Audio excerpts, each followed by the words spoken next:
किसी को घर मिला हिस्से में या कोई दुकान आई, मैं घर में सबसे छोटा था, मेरे हिस्से में मां आई।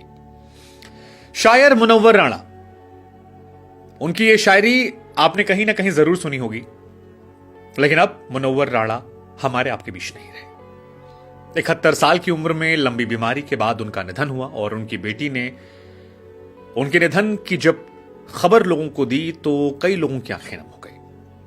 मुनव्वर राणा वो शख्सियत जो कई बार विवादों में रही अपने विचारों को लेकर, लेकिन मां पर लिखी उनकी लाइनों ने हर एक दिल को छू लिया।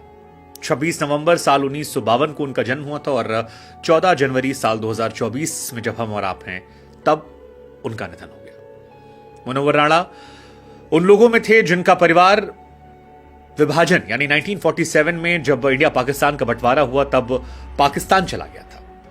हालांकि इनका जन्म जो है वो रायबरेली के एक मुस्लिम परिवार में हुआ था, लेकिन जब पार्टीशन हो रहा था तब पूरा परिवार, कई रिश्तेदार जो हैं वो पाकिस्तान चले गए थे। इनके पिताजी ने पाकिस्तान जाना गवारा नहीं समझा और वो इंडिया में रह गए।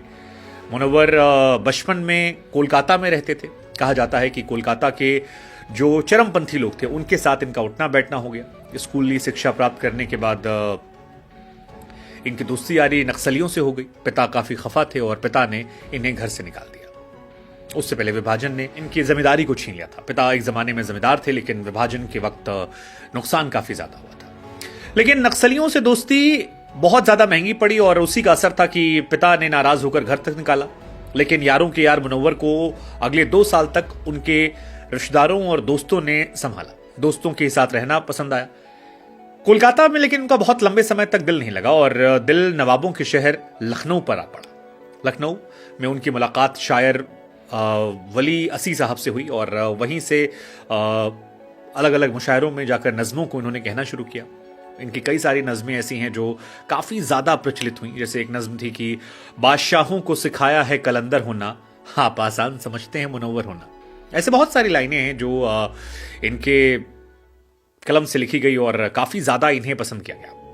1993 में रईस अमरा हुई और 95 में दिलकुश पुरस्कार से नवाजा गया। कई पुरस्कार इन्हें मिले। 97 में सलीम जाफरी साहब पुरस्कार मिला।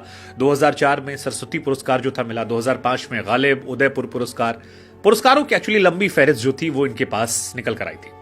2011 में उर्दू में कई सारे अवार्ड्स मिले। 2014 में भारत सरकार उर्दू साहित्य के लिए साहित्य अकादमी अवार्ड जो था वो सब इन्हें मिला। हालांकि विवादों में भी इनका रिश्ता रहा, खासतौर पर जब योगी आदित्यनाथ चुनाव लड़ रहे थे।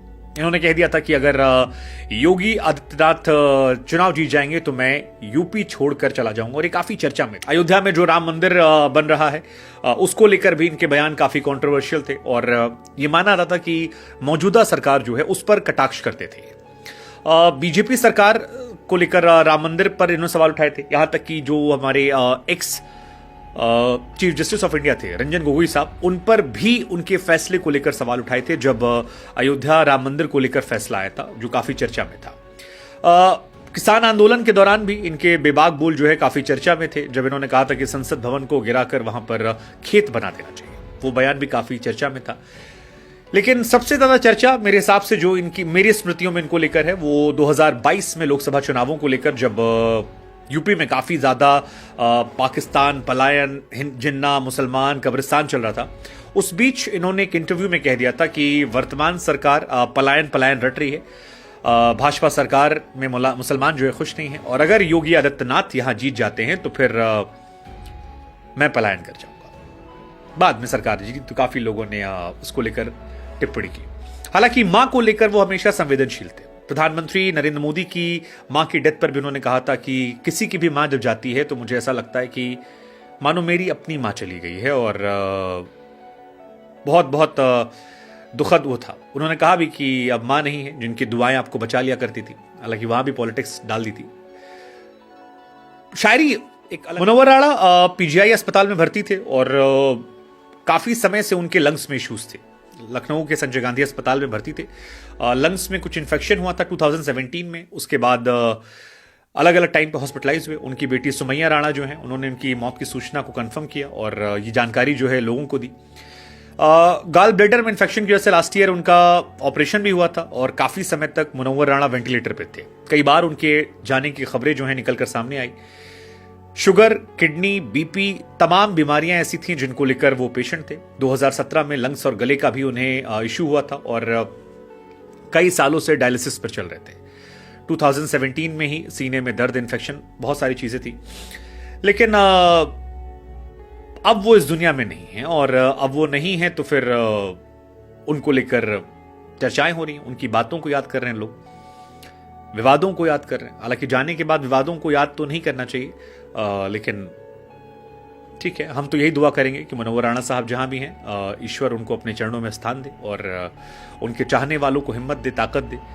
और जाते जाते उनकी वही लाइन जो उन्होंने कही थी उसी को हम दोहराएंगे कि किसी को घर मिला, किसी के हिस्से में दुकाएं, मैं घर में अपने सबसे छोटा था, मेरे हिस्से में माए।